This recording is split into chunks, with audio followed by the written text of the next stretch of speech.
우리 지난주에 말씀은 작은 자에게 열어져 있는 천국에 대해서 함께 말씀을 나누었습니다.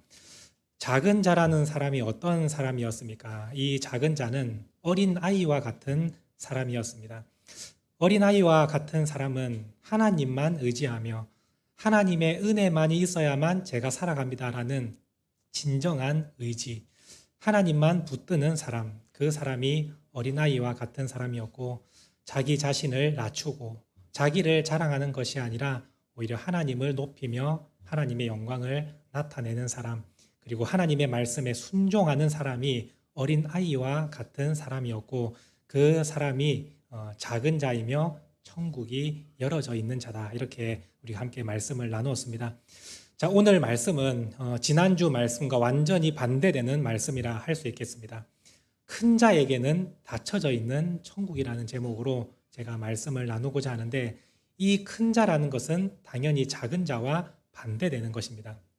하나님을 의지하지 않고 다른 것을 의지하는 사람, 그리고 하나님 앞에 순종하지 못하고 하나님 앞에 불순종하는 사람, 그 사람이 바로 이제 큰 자가 되지 않겠습니까? 작은 자, 어린아이와 같은 사람은 어찌 하나님 앞에 자기를 드러내고 불순종하며 그렇게 살아갈 수 있겠습니까? 우리가 이 세상을 살아갈 때 나보다 나이가 많고 그리고 훨씬 더 높은 자리에 있고 권력과 능력을 가진 사람의 그 말을 우리가 어찌 함부로 거스를 수 있겠습니까? 사람과 사람 사이에서도 우리가 그 말을 거스를 수가 없는데, 감히 하나님의 말씀에 불순종한다? 이거는 자기 자신이 그만큼 크다는 의미이지 않겠습니까? 오늘 우리가 불순종하며 살아가는 것은 하나님 앞에 나 스스로가 그만큼 큰 사람입니다라는 것을 드러내는 것이고, 그런 큰 자는 절대로 천국에 들어가지 못한다라는 것을 오늘 이 말씀을 통해서 우리에게 교훈하고 있는 것입니다. 그래서 이 큰 자가 혹시 나는 아닌가라는 것을 한번 생각해 보시고, 혹시 내 모습이 하나님 앞에서 큰 자로 살아가고 있다면 다시 한번 주님 앞에 작은 자로, 어린아이와 같이 낮아질 수 있는 우리 성도님들 될 수 있기를 간절히 소망합니다. 자, 오늘 16절 말씀을 보시면 이렇게 시작하고 있습니다. 어떤 사람이 주께 와서 이르되 선생님이여, 내가 무슨 선한 일을 하여야 영생을 얻으리까? 이렇게 질문을 하면서 시작을 하고 있습니다. 자, 이 사람에 대해서 성경이 기록하고 있기를 이 사람은 젊은 사람이었다라고 말하고, 또한 이 사람은 굉장히 부자였다라고 설명합니다. 그리고 이 사람은 관리였다라고 성경은 기록하고 있습니다. 젊은 청년이고 그리고 부자이며 그리고 지도자 자리에 있는 관리였다라는 것을 생각해 볼 때, 이 사람은 세상적으로 보면 굉장히 성공한 사람입니다. 그런데 더 나아가서 이 사람은 하나님의 율법의 말씀도 철저하게 지키고 살아가는 사람이었습니다. 그러니까 이 사람은 믿음의 사람들이 볼 때에 이 사람은 진짜 완전한 사람이구나, 이 사람은 천국에 들어가는 1순위겠구나 라고 생각할 수밖에 없는 사람이 바로 이 부자 청년이었습니다. 그 청년이 지금 예수님께 나와서 이런 질문을 합니다. 제가 무슨 선한 일을 해야 영생을 얻을 수 있겠습니까? 라고 질문을 할 때에 지금 이 청년의 마음 가운데는 영생을 얻고자 하는 그러한 갈망이 있음을 우리가 알 수가 있습니다. 사실 이 세상에서 많은 재물을 가지고 높은 자리에 있고 하나님의 말씀도 철저하게 지키고 살아가는 그 사람은 영생에 대한 갈망이 사실 거의 없을 겁니다. 그 당시 사람은 부자로서 살아가는 것은 하나님으로부터 엄청난 축복을 받았다는 의미이고, 내가 이 말씀을 지키고 살아간다는 것은 내가 하나님 앞에서 굉장한 의로운 자다라고 생각하기 때문에 나는 당연히 구원을 얻는다 생각하는데 어찌 영생에 대한 갈망이 있겠습니까? 그런데 지금 이 부자 청년은 영생에 대한 갈망이 있다는 것을 생각해 볼 때 그 사람은 지금 현재 은혜 받을 수 있는 자리에 있는 사람이었다는 것을 알 수가 있습니다. 내가 말씀은 지키지만 영생을 얻기에는 뭔가 부족한, 그 부족함에서부터 하나님의 은혜가 사실 부어지는 것 아니겠습니까? 그러니까 이 청년은 지금 예수님께 나왔고 예수님을 만날 수 있는 절호의 그 기회를 마주할 수 있었습니다. 자, 그런데 이 청년이 한 가지 문제가 있는 것은, 이 청년은 항상 마음속에 이런 생각이 있습니다. 내가 어떻게 하면 구원을 얻을 수 있는가? 내가 무엇을 더 하면 천국에 들어갈 수 있는가? 이 모든 것이 자기에서부터 시작되고 있다는 것을 우리는 알 수가 있습니다. 그래서 예수님께 나와서 묻습니다. 제가 또 어떤 선한 일을 더 해야 영생을 얻을 수 있습니까? 라고 할 때에 예수님께서 이렇게 말씀을 하십니다. 17절 말씀을 보시면 어찌하여 선한 일을 나에게 묻느냐? 선한 이는 오직 하나님 한 분밖에 없다라고 말씀을 합니다. 이렇게 예수님께서 말씀하신 이유는 나는 선한 일 잘 모르고 나는 선하지도 않다라는 그런 의미에서 예수님은 이런 말씀을 하신 것이 아닙니다. 이 말씀을 하신 의미는 사람의 노력으로 선한 일을 행해서 영생에 들어갈 수 없다라는 것이고 그 선한 일은 오직 하나님께로부터 나온다라는 것을 예수님은 말씀하시는 것입니다. 그러므로 영원한 생명은 사람의 노력과 능력으로 얻어지는 것이 아니라 하나님으로부터 주어지는 것이다라는 것을 예수님은 처음 전제로 시작을 하고 계시는 겁니다. 그리고 이어서 예수님은 말씀합니다. 네가 영생에 들어가고자 한다면 계명을 지켜라 라고 말씀하시죠. 우리가 이 말씀을 잘못 이해하면 계명을 정말 잘 지키면 영생에 들어갈 수도 있구나라고 생각할 수도 있지만 그런 의미가 아닙니다. 지금 예수님께서 네가 계명을 지켜라 라고 말씀하시는 그 의미는 나중에 이 대화를 이렇게 이끌어서 결국에 주님께서 하시고자 하는 말씀이 네 힘으로 되는 게 아니고 하나님의 은혜로 된다는 것을 가르쳐 주시려고 이렇게 대화를 이끌어가고 계시는 것입니다. 자, 예수님께서 계명을 지켜라 라고 말씀하시니 어떤 계명입니까? 라고 물어볼 때 예수님은 가장 기본적인 계명들을 가르쳐 주십니다. 10계명의 계명들, 살인하지 마라, 간음하지 마라, 거짓말하지 마라, 부모님을 공경해라, 이웃을 사랑해라. 이런 사실 기본적인 계명들을 쭉 설명을 해주십니다. 자, 이 말을 듣고 이 부자 청년이 너무나도 자신 있게 대답을 합니다. 이거 저는 어렸을 때부터 지켜왔던 겁니다 라고 말하며 혹시 더 필요한 계명이 있습니까? 제가 더 지켜야 될 거 있습니까? 부족한 거 있으면 말씀해 주십시오 라고 하면서 당당하게 자기의 의를 지금 드러내고 있습니다. 저는 하나님의 말씀 다 지켜 행했습니다. 혹시 더 필요하면 얘기해 주십시오. 이렇게 말을 할 때 예수님께서 그 부자 청년에게 이렇게 이제 말씀을 하십니다. 자, 오늘 말씀 21절 말씀입니다. 우리 함께 읽도록 하겠습니다.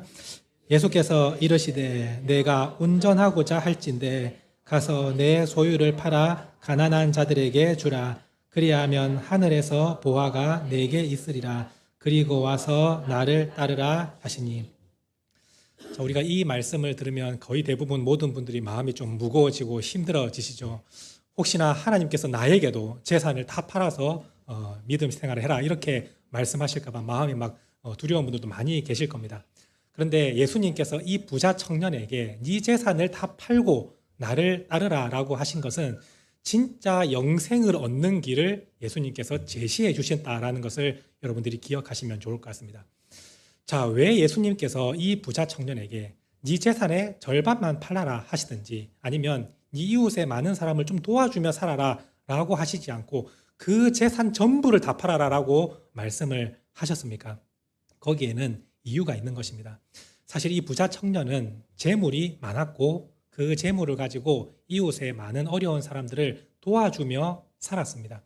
그런데 예수님께서 만약에 네 재물의 절반을 팔아라 혹은 더 많이 도와주라 하면 이 부자 청년은 얼마든지 그렇게 하겠습니다 라고 했을 것이고 그것을 행하면서 또한 자기의 의를 더 드러냈을 겁니다. 제가 이만큼 주님의 말씀을 실천하며 살았습니다. 그러면 저에게 이제 영생이 주어지는 겁니까? 아마 이렇게 얘기를 했을 겁니다. 주님은 그 부자 청년의 근본적인 것을 지적하시고 그것을 완전히 허물어뜨리고 계신다라는 것을 여러분들이 이 말씀을 통해서 깨달을 수 있었으면 좋겠습니다. 부자 청년이 어떻게 이렇게 율법을 잘 지키고 자기의 의를 드러낼 수 있습니까? 거기에 대한 결정적인 원인이 자기가 부자였기 때문입니다. 그 당시에 부자는 율법을 지키기가 매우 수월했습니다. 안식일을 지키는 거 부자들은 너무나도 쉬웠습니다. 그냥 일을 그만하고 안식일을 지키면 됩니다. 왜냐하면 먹을 것이 넘쳐나고 물질이 많기 때문입니다. 그런데 가난한 사람들은 안식일을 지키기가 쉽습니까? 지금 하루하루 먹고 살기가 바쁜데 어떻게 안식일까지 지키며 살아갈 수 있겠습니까? 부자이기 때문에 율법을 제대로 지키고 있었습니다. 그것이 자기의 의를 드러낼 수 있는 절대적인 지지선입니다.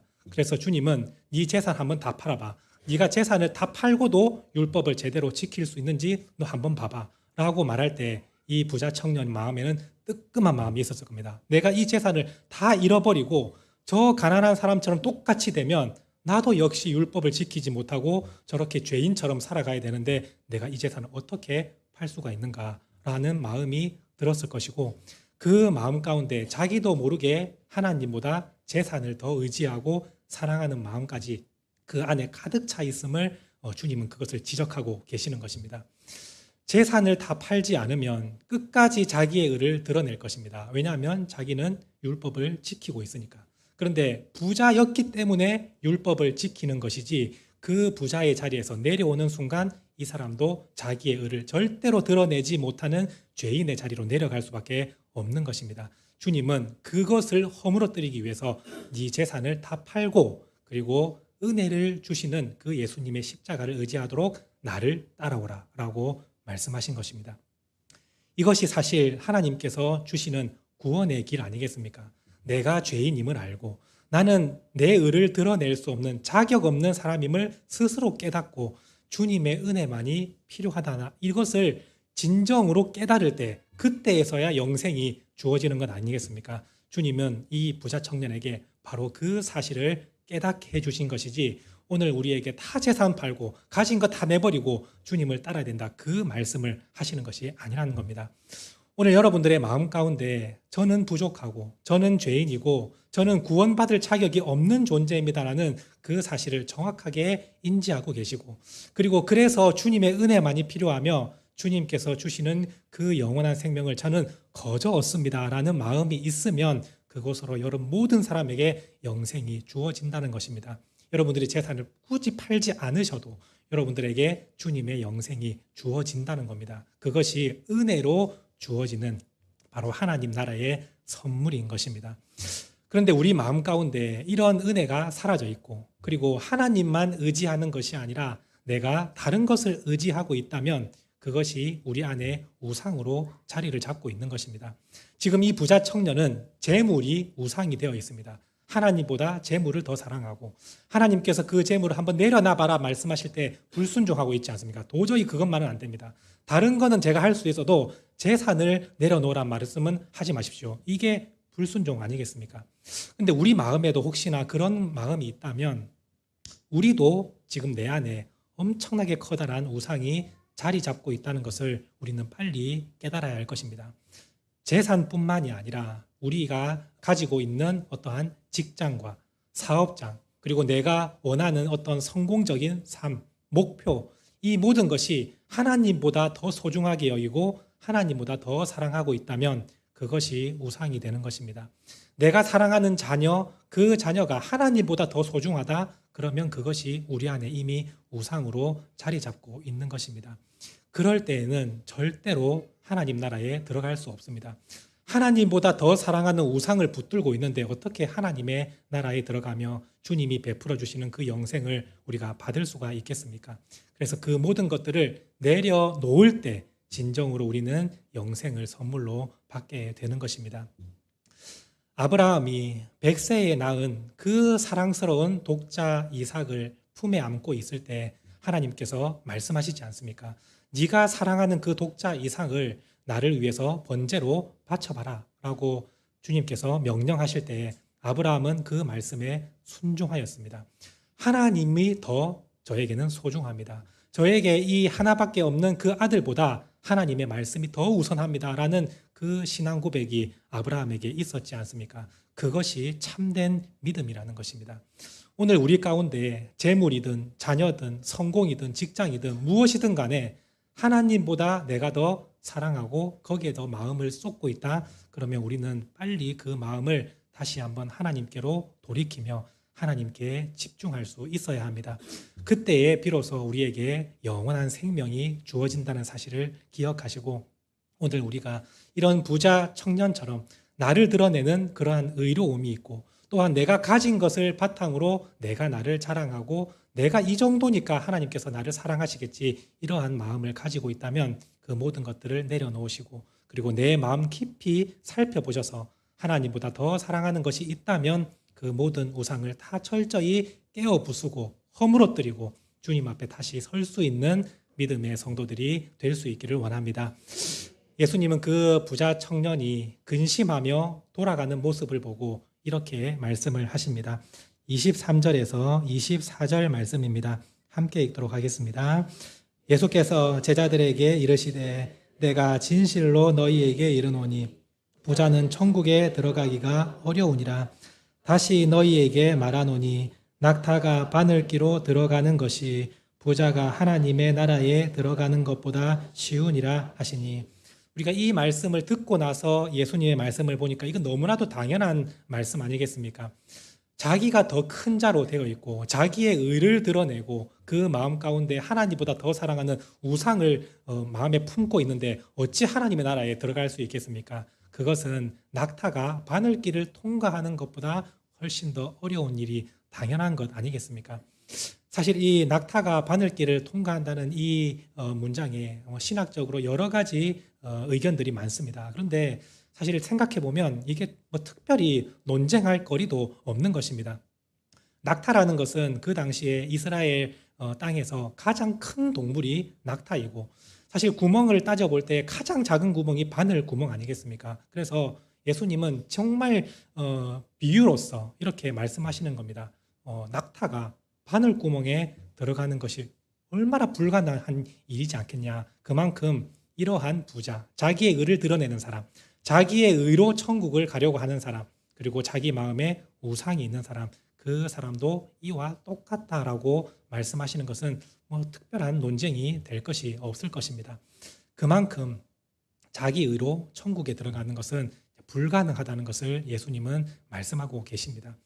오늘 우리 마음 가운데 여러분들도 혹시 그런 생각이 있지는 않습니까? 제가 신앙생활을 이만큼 오래 했습니다. 제가 예배도 한번 빠지지 않았습니다. 주님을 위해서 엄청나게 봉사도 하고 시간과 물질의 투자도 정말 아낌없이 드렸습니다. 그러니 제가 하나님 나라에 들어가는 정말 자격 있는 사람 아니겠습니까? 라고 생각을 한다면 그 사람이 이 부자 청년과 똑같은 것입니다. 자기의 의를 드러내고 있다는 것은 절대로 하나님 나라에 들어갈 자격이 없다는 것을 말씀하고 있는 것입니다. 여러분들에게 혹시 그러한 마음이 있다면 다 내려놓으시고 제가 천국에 들어가는 것, 영원한 생명을 얻는 것, 이 죄악된 삶에서 구원을 얻는 것은 오직 하나님의 은혜뿐입니다 라는 고백이 될 때 그것이 진정한 신앙 고백이 될 수 있는 것입니다. 예수님의 이 말씀을 듣자 제자들이 깜짝 놀랍니다. 왜냐하면 그 당시 사람들의 시선과 기준에는 이 부자 청년이 하나님 나라에 들어가는 1순위로 보였기 때문입니다. 하나님께 축복을 받아서 부자가 되어 있고, 또한 하나님의 말씀을 철저하게 지키는 율법 정신이 투철한 그러한 사람이 가장 하나님 나라에 들어가지 못하는 사람이라고 말씀을 하시니, 그러면 그 나머지 대부분 가난하고 병들고 가진 것 없고 정말 하나님의 율법조차 제대로 지키지 못하는 이런 사람들은 어떻게 천국에 들어갈 수 있습니까? 누가 도대체 천국에 들어갈 수 있습니까? 라고 할 때에 예수님께서 이렇게 말씀하십니다. 26절 말씀을 보시기 바랍니다. 함께 읽도록 하겠습니다. 예수께서 그들을 보시며 이르시되 사람으로는 할 수 없으나 하나님으로서는 다 하실 수 있느니라. 이 말씀은 사람의 노력과 능력으로는 절대로 천국에 들어갈 수 없지만 하나님의 은혜로 들어가는 것이다 라고 주님은 다시 한번 말씀하십니다. 천국은 우리가 세상의 사람들이 생각하는 그 기준으로 성공적인 삶, 많이 가진 삶, 형통한 삶, 그리고 신앙생활을 오래 한 삶, 그런 사람이 천국에 들어가는 것이 아니라 하나님의 그 구원의 은혜를 아는 사람, 그 사람이 천국에 들어간다. 하나님께서 주시는 은혜로 들어간다라는 것을 주님은 말씀하고 계십니다. 그러면서 예수님은 바로 그 사실에 대해서 이렇게 말씀을 하십니다. 30절 말씀입니다. 함께 읽도록 하겠습니다. 그러나 먼저 된 자로서 나중되고 나중된 자로서 먼저 될 자가 많으니라. 우리가 이 말씀을 생각하면 이 그러나라는 것 때문에 앞에서 하신 주님의 말씀이 다 뒤집어지는 것 아닌가 이렇게 생각하는 분이 계신데, 이 그러나라는 번역이 사실 잘못된 번역입니다. 원래 의미는 참으로라는 거예요. 참으로 먼저 된 자로서 나중되고 나중된 자로서 먼저 될 자가 많다. 우리는 이 말씀을 좀 잘못 해석해서 적용하는 경우가 많습니다. 먼저 믿은 사람이 믿음이 좀 떨어지고 늦게 믿은 사람이 믿음이 뜨거워져서 늦게 믿은 사람이 오히려 천국에 들어갈 그러한 우선순위가 있는 그렇게 해석하는 경우가 많은데 그런 의미가 아니라 이 말씀을 오늘 우리가 정확하게 이해하는 의미로 풀어본다면 하나님의 나라는 세상 방식과 다르다. 이것이 먼저 된 자로서 나중되고 나중된 자로서 먼저 될 자가 많다라는 것이 진정한 뜻입니다. 하나님의 나라는 우리가 생각하는 이 세상의 방식과 너무나도 다릅니다. 우리가 생각할 때 신앙생활을 오래 하고 하나님께 많이 하고 정말 축복을 받고 형통한 삶을 사는 사람이 저 사람은 진짜 하나님 나라에 먼저 들어가고 제일 앞자리에 앉겠구나라고 생각을 하겠지만 그것은 세상의 방식이고 하나님의 방식은 완전히 다르다. 그것은 하나님의 은혜를 정말 많이 느끼고 하나님에 대한 감사와 찬양이 넘치는 사람이 천국에서 앞자리로 가는 것이고 내가 주님 이만큼 많이 했는데요 라고 말하는 사람은 천국에서 오히려 점점 더 멀어지게 된다. 이것이 하나님 나라의 방식이다라는 것을 가르쳐 주시는 것입니다. 그래서 이 먼저 된 자로서 나중되고 나중된 자로서 먼저 되는 하나님의 나라는 세상의 방식과 다르다는 것을 자세하게 설명해 주시는 본문이 바로 다음 주에 배울 마태복음 20장의 포도원 품꾼의 비유가 되는 것입니다. 세상의 관점과는 완전히 달라서 도저히 이해가 되지 않는 그러한 하나님의 나라, 그 나라는 철저하게 은혜로 주어지는 나라다라는 것을 예수님은 이렇게 설명해 주시는 것입니다. 그러므로 우리가 이 말씀을 받을 때 내가 큰 자로서 하나님 앞에 제가 하나님 이 정도입니다 라는 그러한 마음을 가진 자는 점점 천국과 멀어지는 사람이 될 것이고 내 마음 가운데 나의 신앙과 내가 했던 과거의 모든 일들을 생각하면서 하나님을 의지하는 것이 아니라 자기의 의를 드러내고 있다면 천국에서 점점 멀어지는 것이고 하나님 앞에 큰 자로서 말씀에 불순종하고 내가 생각하는 것은 이게 맞습니다라고 생각하면서 하나님의 말씀보다 내 생각을 앞세우는 사람, 그 사람이 큰 자가 되는 것이고 결국 그 사람에게는 천국의 문이 완전히 닫혀져 버리게 된다라는 것을 우리 주님은 말씀하고 계십니다. 오늘 이 말씀을 여러분들 마음속에 잘 생각해 보시고 과연 나의 모습이 큰 자와 같은 모습은 아닌가라는 생각이 드신다면 오늘 이 시간 철저하게 어린아이와 같이 주님의 은혜만이 저에게 필요합니다. 주님의 은혜로 제가 이렇게 살아갑니다. 주님의 은혜만이 저를 살게 하십니다. 이러한 찬양과 감격과 감사가 넘치는 그 사람에게 천국은 점점 더 가까워지고 그 사람이 천국에 들어가는 우선적인 사람이다라는 것을 기억하시면서 주님 앞에 어린아이와 같이 낮아지는 믿음의 성도들 될 수 있기를 간절히 소망합니다.